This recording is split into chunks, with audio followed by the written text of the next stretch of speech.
انت عارف مشكله اي صانع محتوى هي المايك. طول ما انت مش سامع صوتك كويس زي ما انت سامعه كده، فانت الفيديو بتاعك عمره ما هيجيب ريتش، ولا عمر المنتج بتاعك هيتباع، ان هو بالتالي هو مش سامع كويس.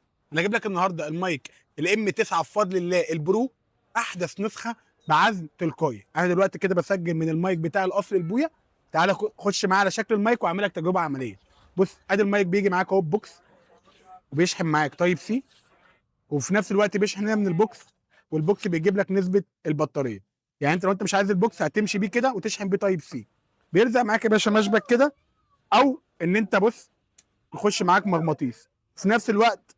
الادابتور بتاعه تايب سي، وينفع تحط فيه التحويله اللي بتنزل معاه عشان تشغله معاك على الايفون. تعالى بقى نجرب الصوت. وبتاع الاصل اهو بسجل لك من المايك الام 9 برو من غير ما العب في المونتاج، من غير ما اغير اي حاجه، يبقى التجربه على الطبيعه، بحيث انت لو حبيت تطلبه منه اونلاين بفضل الله اشحنه لك لاي مكان في مصر، تبقى انت سمعت الصوت اللي هيوصل لك عن. طب انت عايز تجيني بفضل الله هتنزل عليه خش انا محمد لحد ما نغير اليافطه.